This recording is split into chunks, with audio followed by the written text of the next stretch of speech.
Quand l'alarme retentit, ils ont 7 minutes pour décoller. Ces hommes protègent l'espace aérien français.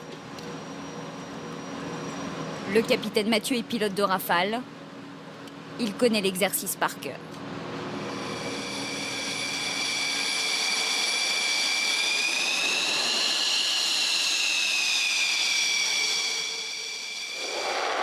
Son entraînement ce matin, retrouver un avion en difficulté. L'appareil est en perte de contact radio. Votre première mesure sera une reconnaissance à distance. Revu. Les ordres adressés aux pilotes viennent d'ici. À 100 mètres sous terre, au bout de ce tunnel, une salle tenue secrète, quelque part dans la région de Lyon. Ici, des contrôleurs aériens surveillent tous les vols civils ou militaires. Il y en a 8000 par jour au-dessus de la France.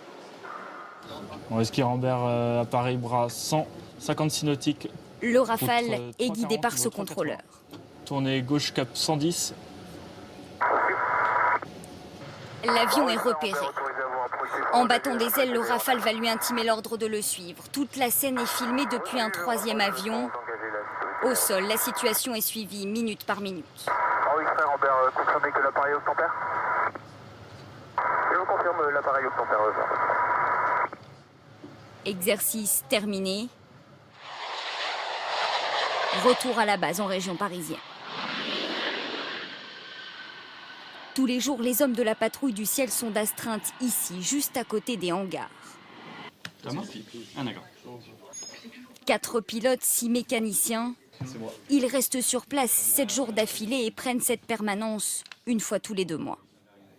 Donc on a notre espace vie, télévision, canapé, et on dort ici. En fait, on a nos chambres qui sont immédiatement ici, là. Donc on est en chambre de 2 personnes, et voilà, on dort ici pendant toute cette semaine d'astreinte. C'est un peu comme une colo, quoi. C'est un petit peu comme une colo, oui, juste à 10, mais puis il n'y a pas d'animateur. Voilà. À table, c'est ça? Ouais, c'est ça. Putain, mais ils ont emballé comment aujourd'hui? Non, il y en a plus. Ils sont toujours concentrés et ne quittent jamais leur combinaison de vol, même pour dormir.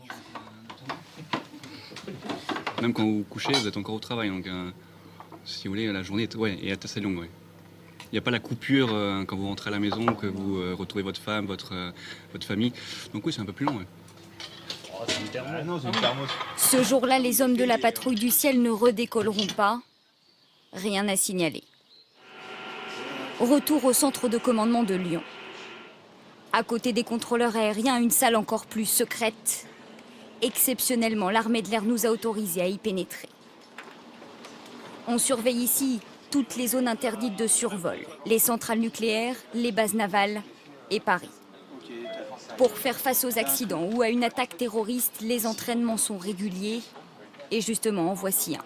Je viens d'avoir une information sur un aéronef pour lequel on n'a aucun élément qui s'approche de Paris. D'accord. Bon, on fait décoller la permanence, l'hélicoptère de Villacoublay, de manière à pouvoir s'interposer. Hein. La procédure est toujours la même, 7 minutes pour partir. Cette fois, pas de Rafale, mais des hélicoptères. Et à bord 2 tireurs d'élite. Quand ils décollent, les pilotes ne savent jamais si la menace est réelle ou si c'est un appareil qui est entré par mégarde dans la zone interdite. Si l'infraction commise est avérée en vue de nuire à l'île de France, eh bien à ce moment-là, on a la possibilité d'intervenir et sur ordre du Premier ministre d'intercepter et de détruire l'appareil si besoin. C'est un autre hélicoptère militaire qui simule l'appareil en infraction. Il est pris en chasse par la patrouille du ciel. Les ordres lui sont transmis par cet écran. Le message est clair, il doit quitter la zone.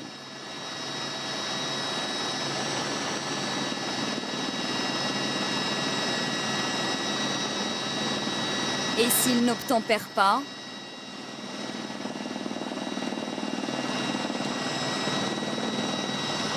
le tireur d'élite se met en position. L'année dernière, ces hélicoptères ont décollé 102 fois pour des missions de surveillance et 15 fois pour intercepter des intrus dans le ciel français. Des erreurs de pilotage pour la plupart.